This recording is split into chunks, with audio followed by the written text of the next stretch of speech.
ಕನ್ನಡಿಗರೇ, unique ಸಂಜೆ YouTube ಚಾನಲ್ಗೆ ಸ್ವಾಗತ ಸುಸ್ವಾಗತ. ಇಲ್ಲಿ ಏನಪ್ಪ ಹೇಳ್ತಾ ಇದ್ದೀನಿ ಅಂದರೆ, ನಾನು ಇವತ್ತು ಯಾಕೆ ಈ ವಿಡಿಯೋ ಮಾಡ್ತಾ ಇದ್ದೀನಿ ಅಂದರೆ, ನೀವು ಗೌರ್ಮೆಂಟ್ ಎಕ್ಸಾಮಿಗೆ ಪ್ರಿಪೇರ್ ಆಗಿ ನೀವು ಬರೆಯೋದು ಎಷ್ಟು ಇಂಪಾರ್ಟೆಂಟೋ ಅಷ್ಟೇ ಇಂಪಾರ್ಟೆಂಟು ಇದ್ರ ಬಗ್ಗೆ ಅವೇರ್ನೆಸ್ ಇರಬೇಕು. ಇದ್ರ ಬಗ್ಗೆ ನೀವು ತುಂಬ ಕೇರ್ಫುಲ್ಲಾಗೂ ಕೂಡ ಇರಬೇಕಾಗುತ್ತೆ ಇವತ್ತಿನ ಒಂದು ಸಮಾಜದಲ್ಲಿ. ಯಾಕಂದರೆ ನಾವು ರೀಸೆಂಟಾಗಿ ನೋಡ್ತಾ ಇದ್ದೀವಿ, PDO ಎಕ್ಸಾಮಲ್ಲಿ 26 ಲಕ್ಷ ದುಡ್ಡಿಸ್ಕೊಂಡು ಸ್ಕ್ಯಾಮ್ ಮಾಡಿರೋ ಉದಾಹರಣೆಗಳಿದಾವೆ. ಜಸ್ಟ್ ಇದೊಂದಷ್ಟೇ, ತುಂಬ ನಡೆದಿದ್ದಾವೆ ಗೊತ್ತಿಲ್ಲದೇ. ಅದಕ್ಕೆಯ ನಾನು ಹೇಳೋದು, ನೀವು ನಿಮ್ಮ ಸಾಮರ್ಥ್ಯದ ಮೇಲೆ ನಂಬಿಕೆ ಇಡ್ರಿ. ನೀವು ನಿಮ್ಮ ಒಂದು ನಾನು ಎಷ್ಟು ಓದಬಲ್ಲೆ, ನನ್ನ ಕೈಗೆ ಇಷ್ಟು ಟಾರ್ಗೆಟ್ ರೀಚ್ ಆಗುತ್ತಾ, ನನ್ನ ಮೆರಿಟ್ ಲಿಸ್ಟಲ್ಲಿ ಬರೋವಂಥ ಶಕ್ತಿ ನನಗಿದೆನಾ ಅನ್ನೋದ್ರ ಮೇಲೆ ನೀವು ರೀಚ್ ಹಾಕಂತ ಇದನ್ನು ಮಾಡಿರಿ. ಇನ್ನೊಂದೇನಪ್ಪ ಅಂದರೆ, ಇಲ್ಲಿ ನೀವು ಪ್ರಿಪೇರ್ ಆಗ್ತಾಯಿದ್ದೀರಾ, ನಿಮ್ಮನ್ನ ಒಂದು ನಾನು ಎಷ್ಟು ಕಟ್ ಆಫಿಗೆ ನಿಲ್ಲಿಸಬಲ್ಲೆ ಅಂತ ನೀವು ಅದಕ್ಕೆ ಪ್ರಯತ್ನ ಪಡಬೇಕು ಹೊರತು, ನಾನು ಎಕ್ಸಾಮಿಗೆ ಹಾಕಿದ್ದೀನಿ, ಯಾರೋ ಥರ್ಡ್ ಪಾರ್ಟಿ ನನಗೆ KPSCಯಿಂದ KEಯಿಂದ ಡೈರೆಕ್ಟ್ ನನಗೆ ಆಫರ್ ಲೆಟ್ರ್ ಕೊಡಿಸ್ತಾರೆ ಅಂತ ನೀವೇನಾದರೂ ನಂಬಿಕೆ ಇಟ್ಕೊಂಡ್ರೆ, ನೀವು ಆದಷ್ಟು ಬೇಗ ಮನೆ ಮಠ ಮಾರ್ಕೊಂಡು ಹೋಗೋವಂಥ ಚಾನ್ಸಸ್ ತುಂಬ ಇರುತ್ತೆ. ಅದಕ್ಕೆ ಹೇಳೋದು, ನೀವು ನಿಮ್ಮ ಸಾಮರ್ಥ್ಯದ ಮೇಲೆ ನಂಬಿಕೆ ಇಟ್ಟು ಕೆಲಸ ವರ್ಕ್ ಮಾಡಿರಿ. ಇನ್ನೊಂದೇನಪ್ಪ ಅಂದರೆ, ಯಾರು ಕಾಂಪಿಟೇಟಿವ್ಗೆ ಓದ್ತಿದ್ದೀರೋ, ಡಿಗ್ರಿ ಮಾಡ್ತಾ ಓದ್ತಿದ್ದೀರೋ, ಅಥವಾ ಫಸ್ಟ್ ಇಯರಿಂದ ಓದ್ತಾ ಇದ್ದೀರೋ, ಈಗ ಡಿಗ್ರಿ ಫಸ್ಟ್ ಇಯರ್ಸಿಂದ ಫೈನಲ್ ಇಯರಿಂದ ಈಗ ಯಾವುದೋ ಕೋಚಿಂಗಲ್ಲಿ ಹೋಗ್ತಾ ಇದ್ದೀರೋ, ನೀವು ಯಾವ ಎಕ್ಸಾಮಿಗೆ ಹೋಗ್ತೀರೋ ಆ ಎಕ್ಸಾಮ್ನ 100ಗೆ 100% ನೀವು ಎಫರ್ಟ್ಸ್ ಹಾಕಿ ಕ್ಲಿಯರ್ ಮಾಡೋಕ್ಕೆ ಟ್ರೈ ಮಾಡಿರಿ. ಅದಾಗಲಿಲ್ಲ ಅಂದರೆ ಪ್ಲಾನ್ ಬಿ ರೆಡಿ ಇಟ್ಟಿರ್ರಿ. ಬೇರೆ ಏನಾದರೂ ನೀವು ಓದಿರೋದ ಮೇಲೆ, ಈಗ ಯಾರೋ ಇಂಜಿನಿಯರ್ ಮಾಡಿರ್ತಾರೆ, ಯಾರೋ CS ಕಂಪ್ಯೂಟರ್ ಸೈನ್ಸೋ, ಇಲ್ಲ ಮೆಕ್ಯಾನಿಕಲ್ಲೋ, ಇಲ್ಲ ಯಾವುದೋ ಸಿವಿಲ್ಲೋ, ನೀವು ಆದಷ್ಟು ಆ ಎಕ್ಸಾಮ್ ಕ್ಲಿಯರ್ ಮಾಡೋ ಹತ್ತತ್ರಕ್ಕೆ ಬಂದಂಗೆ ನೀವು ಅದ್ರದ್ದು ಒಂದು ರಿಲೇಟೆಡ್ ಕೋರ್ಸ್ ಆಗಿರ್ಬೋದು, ಅದ್ರ ಸ್ಕಿಲ್ಸ್ಗಳು ಏನು ಬೇಕೋ ಅದ್ರದ್ದು ಕಲ್ತ್ಕೊಂಡು ನೀವು ರೆಡಿ ಇರ್ರಿ. ಬೇರೆ ಕಡೆ ಸ್ವಿಚ್ ಆನ್ ಆಗೋಕ್ಕೆ ಪ್ಲ್ಯಾನ್ ಬಿ ರೆಡಿ ಇಟ್ಟಿರ್ರಿ. ಸುಮ್ಮನೆ ಏಜ್ ಮುಂದೆ ಹೋಗ್ತಾ ಇರುತ್ತೆ, ನೀವು ಹಂಗೆ ಕೂತ್ಕೊಂಡ್ರಿ ಅಂದರೆ ನಿಮ್ಮ ಎಕ್ಸ್ಪೀರಿಯನ್ಸು ಡಿಲೇ ಆಗುತ್ತೆ ಪ್ರೈವೇಟ್ ಸೆಕ್ಟರಲ್ಲಿ. ಅದಕ್ಕೆ ನಾನು ಹೇಳ್ತಾ ಇರೋದು, ಪ್ಲ್ಯಾನ್ ಎ ಗೌರ್ಮೆಂಟ್ ಎಕ್ಸಾಮ್ ನಾವು ಹೊಡಿತೀವಿ ಅಂತ ಅದು ತಲೆಗಿರಲಿ. ಪಾಸಿಟಿವ್ ಆಗಿರ್ರಿ, ಕಾನ್ಫಿಡೆನ್ಸ್ ಆಗಿರ್ರಿ, but over positive, over confidence ಬೇಡ.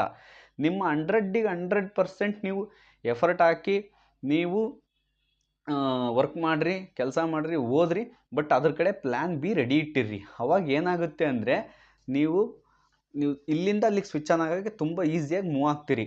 ನೀವೆಲ್ಲ ಇಲ್ಲ ಸರ್ ನಾನು ಇದ್ರಾಗೆ ಮೂವ್ ಆಗಬೇಕು, ನಾನು ಇದ್ರಾಗೆ ಆಗಬೇಕು ಅಂದರೆ ತುಂಬ ಕಷ್ಟ ಆಗುತ್ತೆ. ಇದನ್ನು ನಾನು ಯಾವ ಕ್ಯಾಟಗರಿಗೆ ಸ್ಟೂಡೆಂಟ್ಸಿಗೆ ಹೇಳ್ತೀನಪ್ಪ ಅಂದರೆ, middle class, below middle class ಪರ್ಸನ್ಸ್ಗಳಿಗೆ ಇದನ್ನ ಹೇಳ್ತಾ ಇರೋದು.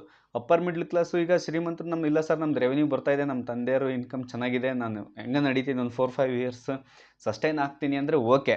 ಬಟ್ ಮಿಡ್ಲ್ ಕ್ಲಾಸ್ ಇರುತ್ತೆ, ಫ್ಯಾಮಿಲಿ ನಿಮ್ಮ ಮೇಲೆ ಡಿಪೆಂಡೆನ್ಸ್ ಇರುತ್ತೆ, ನೀವು ಇಲ್ಲದೇ ನಡೆಯೋದೇ ಇಲ್ಲ ಅನ್ನೋ ಒಂದು ಇದರಲ್ಲಿ ನೀವು ಪ್ಲ್ಯಾನ್ ಬಿ ರೆಡಿ ಇಟ್ಟಿರಿ. ಆದಷ್ಟು ಬೇಗ ವರ್ಕ್ ಮಾಡ್ಕೊಂತಾನೆ ನೀವು ಒಂದು ಪ್ರಾಪರ್ ಗೈಡ್ 1 ವರ್ಷ 2 ವರ್ಷ ಕನ್ಸಿಸ್ಟೆನ್ಸಿಯಾಗಿ ಓದಿದ್ರಿ ಅಂದರೆ, ನೀವು ಆಮೇಲೆ ನಿಮ್ಮ ಕನ್ಸಿಸ್ಟೆನ್ಸಿ ನೀವು ಇಟ್ಕೊಂಡ್ರಿ ಅಂದರೆ, ನೀವು ವರ್ಕ್ ಮಾಡ್ಕೊಂತಾನೆ ಒಂದು 5 hours 3 hours ಹಿಂಗೆ ಇಟ್ಟು ಓದಿ ಆಗಿರೋರು ತುಂಬ ಜನ ಇದ್ದಾರೆ.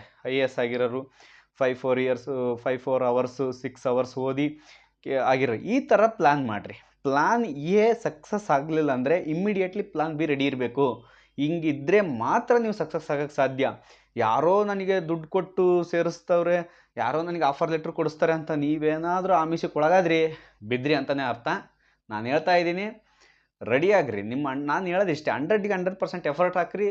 ಆಗಲಿಲ್ಲ, ಅನ್ಫಾರ್ಚುನೇಟ್ಲಿ ಆಗಲಿಲ್ಲ, ಹೋಪ್ಸ್ನ ಕಳ್ಕೊಬೇಡ್ರಿ, ಬೇರೆ ಕಡೆ ಗ್ರೋ ಆಗಕ್ಕೆ ನೋಡ್ಕೊಳ್ರಿ. ನೀವು ಯಾವ ವ್ಯಕ್ತಿ ಒಂದು ತಿಳ್ಕೊಳ್ರಿ, ಕಾಂಪಿಟೇಟಿವ್ ಓದೋದು ಒಂದು ಅದೃಷ್ಟನೇ ನಮಗೆ. ಯಾಕಂದರೆ ನಾನಾ ಥರ ವಿಚಾರಗಳನ್ನ ತಿಳ್ಕೊಂತೀರಿ ನೀವು, ಜಗತ್ತನ್ನು ಅನಾಲಿಸಿಸ್ ಮಾಡೋ ಶಕ್ತಿ ಬರುತ್ತೆ ನಿಮಗೆ. ಒಬ್ಬ ವ್ಯಕ್ತಿ ಯಾರು ಜಿಯೋಗ್ರಫಿ ಓದ್ತಾನೋ ಅವನಿಗೆ ಎಲ್ಲಿನೋ ಫಾರ್ಮೇಷನ್ ಆಗೋದು ಗೊತ್ತಿರುತ್ತೆ. ಯಾವ ವ್ಯಕ್ತಿ ಇಂಡಿಯನ್ ಕಾನ್ಸ್ಟಿಟ್ಯೂಷನ್ ಓದಿರ್ತಾನೋ ಅವನಿಗೆ ನಮ್ಮ ಸರ್ಕಾರಗಳು ಹೆಂಗೆ ಆಡಳಿತ ನಡೆಸ್ತವೆ, ಯಾವ ಬೇಸಿಸ್ ಮೇಲೆ ವರ್ಕ್ ಆಗುತ್ತೆ ಅನ್ನೋದು ಗೊತ್ತಾಗುತ್ತೆ. ಯಾವ ವ್ಯಕ್ತಿ ಕರೆಂಟ್ ಅಫೇರ್ಸ್ನ ಓದ್ತಾ ಇರ್ತಾನೋ ಅವನಿಗೆ ಜಗತ್ತಲ್ಲಿ ಏನು ನಡೀತಾ ಇರುತ್ತೆ ಅನ್ನೋದು ಗೊತ್ತಾಗುತ್ತೆ. ಇಷ್ಟೆಲ್ಲ ನಾಲೆಡ್ಜ್ ಇಟ್ಕೊಂಡು ಪ್ಲ್ಯಾನ್ ಬಿಗೆ ರೆಡಿ ಇರ್ರಿ. ನೀವು ಅದರಲ್ಲಿ ಸಕ್ಸಸ್ ಆಗ್ತಾ ಹೋಗ್ತೀರಿ. ನಾಲೆಡ್ಜನ್ನ ಯಾವತ್ತೂ ಕಳ್ಕೊಳಕ್ಕೆ ಆಗಲ್ಲ. ನೀವು ಒಬ್ಬ ಅತ್ಯುತ್ತಮ ವ್ಯಕ್ತಿಯಾಗಿ ಹೊರಗೆ ಬರ್ತೀರಿ. ಕಾಂಪಿಟೇಟಿವಿಂದ ನೀವೆಲ್ಲಾದರೂ ಅನ್ಫಾರ್ಚುನೇಟ್ಲಿ ಕೆಲಸ ಸಿಗಲಿಲ್ಲ ಅಂದರೆ ಒಳ್ಳೆ ನಿಮಗೆ ನಾಲೆಡ್ಜ್ ಸಿಗುತ್ತೆ, ಒಳ್ಳೆ ಒಂದು ಮಾತಾಡೋವಂಥ ಶೈಲಿ ಒಂದು ಗ್ರೋ ಆಗ್ತೀರಿ. ಆಮೇಲೆ ಒಂದು ಡೆಪ್ತು ಎಲ್ಲ ಸಬ್ಜೆಕ್ಟ್ಗಳ ಬಗ್ಗೆನೂ ನಾಲೆಡ್ಜ್ ಸಿಗ್ತಾ ಹೋಗುತ್ತೆ. ಪಾಸಿಟಿವ್ ಆಗಿರ್ರಿ, ಆದರೆ ಓವರ್ ಪಾಸಿಟಿವು, ಕಾನ್ಫಿಡೆನ್ಸ್ ಆಗಿರ್ರಿ, ಆದರೆ ಓವರ್ ಕಾನ್ಫಿಡೆನ್ಸು ಬೇಡ, ಒಳ್ಳೆಯದಲ್ಲ. ನೀವು ಆದಷ್ಟು ಯಾವ ಎಕ್ಸಾಮ್ ಅದೇ ಎಕ್ಸಾಮ್ ಕಡೆ ಫೋಕಸ್ ಮಾಡಿರಿ. ಸುಮ್ಮನೆ 100 ಎಕ್ಸಾಮು ಅಲ್ಲ, ಪಿ ಸಿ ಬರಿತಾ ಇರ್ತೀರಿ, SBIಗೆ ಬ್ಯಾಂಕ್ ಕ್ಲರ್ಕ್ ಬರೆಯೋಕ್ಕಾಗುತ್ತಾ? ಇಲ್ಲಿ ಯಾವುದೋ VA ಬರಿತಾ ಇರ್ತೀರಿ, ನೀವು ಯಾವುದೋ IBPS ಯಾವುದೋ ಕಾಲ್ ಆಗುತ್ತೆ ಅದಕ್ಕೆ ಬರೆಯೋಕ್ಕಾಗುತ್ತಾ? ಈ ಥರ ಮಾಡೋಕ್ಕೆ ಹೋಗ್ಬೇಡ್ರಿ, ಯಾಕಂದರೆ ತುಂಬ ಕಷ್ಟ ಆಗುತ್ತೆ.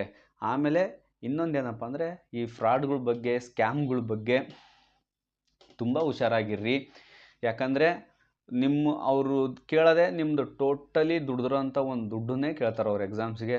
ಅಕಸ್ಮಾತ್ ಎಲ್ಲರ ಫ್ರಾಡ್ ಆಗಿ ನೀವು ನಾಳೆ ದಿನ ಡಿಪಾರ್ಟ್ಮೆಂಟಲ್ಲಿ ಎನ್ಕ್ವೈರಿಗೆ ಬಂದಾಗ ಸಿಕ್ಬಿದ್ರಿ ಅಂದರೆ ನಿಮ್ಮ ಲೈಫಲ್ಲ, ನಿಮ್ಮ ಫ್ಯಾಮಿಲಿನೇ ಬರ್ಬಾದಾಗಿ ರೋಡಿಗೆ ಬರೋಂಥ ಚಾನ್ಸಸ್ ಇರುತ್ತೆ.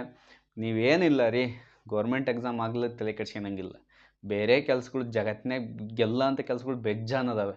ಗೌರ್ಮೆಂಟ್ ಎಕ್ಸಾಮ್ನಾಗೂ ಓದಿ ಫೇಲ್ ಪಾಸ್ ಆಗೋಕ್ಕೆ ಆಗದೇನೆ ಬಂದು ಹೊರಗೆ ಬಂದು ಸಕ್ಸಸ್ ಆಗಿರೋರು ತುಂಬ ಜನ ಅದಾರೆ. ಅದಕ್ಕೆ ನಿಮ್ಮ ಕಣ್ಣು ಮುಂದೆನೇ ಅದಾರೆ ತುಂಬ ಜನಗಳು ಸಕ್ಸಸ್ ಆಗಿರೋರು, ಬಿಸ್ನೆಸ್ ಮಾಡ್ತಾ ಇರೋರು, ಅದರಲ್ಲಿ ತುಂಬ ಗ್ರೋ ಆಗಿ ಒಳ್ಳೆ ಸೆಟ್ಲ್ ಆಗಿರೋರು, ಗೌರ್ಮೆಂಟ್ ಅಪಾಯಿಂಟ್ ಆದ್ರಿಗಿನ್ನ ತುಂಬ ಚೆನ್ನಾಗಿ ಸೆಟ್ಲ್ ಆಗಿರೋರು ತುಂಬ ಜನ ಅದಾರೆ. ನೀವು ಕಾನ್ಫಿಡೆನ್ಸ್ನ ಕಳ್ಕೊಬೇಡ್ರಿ, ಬಟ್ ಓವರ್ ಕಾನ್ಫಿಡೆನ್ಸ್ ಆಗಿ ಇರಬೇಡ್ರಿ ಅಷ್ಟೇ ಹೇಳೋದು ನಾನು. ಯಾಕಂದರೆ ಪೂರ್ತಿ ಕಾನ್ಫಿಡೆನ್ಸ್ ಇಟ್ಕೊಂಡು, ಓವರ್ ಕಾನ್ಫಿಡೆನ್ಸ್ ಇಟ್ಕೊಂಡು ಎಲ್ಲ ಇನ್ವೆಸ್ಟ್ ಮಾಡಿ ನೀವು ಓದಿ ಆಗಲಿಲ್ಲ ಅಂದರೆ ಸುಮ್ಮನೆ ಲಾಸು. ಒಂದು ಲಿಮಿಟಾಗಿ ಕಾನ್ಫಿಡೆನ್ಸ್ ಆಗುತ್ತೆ, ನಾನು ಟಾರ್ಗೆಟ್ ಇಷ್ಟು ರೀಚ್ ಮಾಡ್ತೀನಿ, ಓಕೆ. 1 ಸಲ 2 ಸಲ 3 ಸಲ ಟ್ರೈ ಮಾಡಿ ನೀವು ಇದನ್ನು ಮಾಡ್ಕೊಂಡು ಪ್ಲಾನ್ ಬಿ ರೆಡಿ ಇರ್ರಿ. ಪ್ಲಾನ್ ಬಿ ನೀವೇನು ಓದಿರ್ತೀರೋ ಅದ್ರ ಮೇಲೆ ನನಗೇನು ಕೆಲಸ ಸಿಗುತ್ತೆ ಅನ್ನೋದ್ರ ಮೇಲೆ ರೆಡಿ ಇರ್ರಿ. ಆಲ್ಮೋಸ್ಟ್ ಆಲ್ ಹಾಗೆ ಆಗುತ್ತೆ. ತುಂಬ ಜನ ಸಕ್ಸಸ್ ಸುಮ್ಮನೆ ಈಸಿಯಾಗಿ ಸಿಗಲ್ಲ, ಒಂದೇ ಏಟಿಗೆ ಸಿಗಲ್ಲ. ಹೇಳ್ತೀನಲ್ಲ, ಬೆಳಗ್ಗೆನೇ ಬಂದು ಸಕ್ಸಸ್ ಮನೆ ಮುಂದೆ ಕುತ್ಕೊಳಲ್ಲ. ನೀವು ಹೇಳ್ತೀನಿ ಸ್ಟೆಪ್ ಬೈ ಸ್ಟೆಪ್ ಹತ್ರಿ. ನಾನು ಇದನ್ನೇ ಹೇಳೋದು, ಫ್ರಾಡ್ಗಳ ಬಗ್ಗೆ ತುಂಬ ಅವೇರ್ ಆಗಿರ್ರಿ ಅಂತ ಹೇಳ್ತಾ ಈ ವಿಡಿಯೋನ ನಾನು ಎಂಡ್ ಮಾಡ್ತಾಯಿದ್ದೀನಿ. ಆಮೇಲೆ ಇನ್ನೊಂದೇನಪ್ಪ ಅಂದರೆ, ದಯವಿಟ್ಟು ಎಲ್ಲರೂ ನನ್ನ ಯೂಟ್ಯೂಬ್ ಚಾನಲ್ಗೆ ನಿಮ್ಮ ಆಶೀರ್ವಾದನೇ ಇಂಪಾರ್ಟೆಂಟು, ನಿಮ್ಮ ಸಪೋರ್ಟ್ ಇಂಪಾರ್ಟೆಂಟು. ಅದಕ್ಕೆ ಫಸ್ಟ್ ಸಬ್ಸ್ಕ್ರೈಬ್ ಮಾಡಿರಿ. ಏನಾರ ತಪ್ಪಿದ್ರೆ ನನಗೆ ಕಮೆಂಟ್ಸಲ್ಲಿ ಹೇಳ್ರಿ. ಆಮೇಲೆ ಶೇರ್ ಮಾಡಿರಿ, ನಿಮ್ಮ ಫ್ರೆಂಡ್ಸ್ ಗ್ರೂಪ್ಗೆ ಓದ್ತಾ ಇರ್ತಾರೆ ಯಾರೋ ಇವರು ನಿಮ್ಮ ದೋಸ್ತರು, ಆಮೇಲೆ ನಿಮ್ಮ ಫ್ರೆಂಡ್ಸು, ಆಮೇಲೆ ನಿಮ್ಮ ರಿಲೇಟಿವ್ಸ್ಗಳಲ್ಲಿ ಹೇಳ್ತೀನಲ್ಲ ಅವ್ರಿಗೆ ಶೇರ್ ಮಾಡಿರಿ.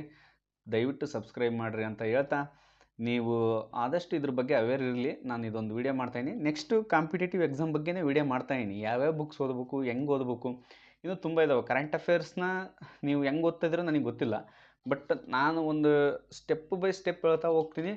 ಕರೆಂಟ್ ಅಫೇರ್ಸು ಆ ಥರ ಫಾಲೋ ಮಾಡಿರಿ. ಲಿಟ್ಲ್ ಬಿಟ್ ನನಗೆ ಅನಿಸ್ದಂಗೆ ನೀವು ಸಕ್ಸಸ್ಸಿಗೆ ಹತ್ರ ಹೋಗ್ತೀರಿ ಅನಿಸುತ್ತೆ. ಬುಕ್ಸ್ಗಳ್ನೂ ಹೇಳ್ತೀನಿ, ನಾನು ತುಂಬ ಹೇಳ್ತಾ ಹೋಗ್ತೀನಿ. ನೀವು ಅದ್ರ ಬಗ್ಗೆ ಸ್ಟಡಿ ಮಾಡಿರಿ ಅಂತ ಹೇಳ್ತಾ, thank you so much. Subscribe ಆಗೋದು ಮಾತ್ರ ಮರಿಬೇಡ್ರಿ, ಶೇರ್ ಮಾಡಿರಿ. ಏನಾರು ತಪ್ಪಿದ್ರೆ ಕಮೆಂಟ್ಸಲ್ಲಿ ಹೇಳ್ರಿ ಅಂತ ಹೇಳ್ತಾ ಈ ವಿಡಿಯೋ ಮುಗಿಸ್ತೀನಿ. Thank you.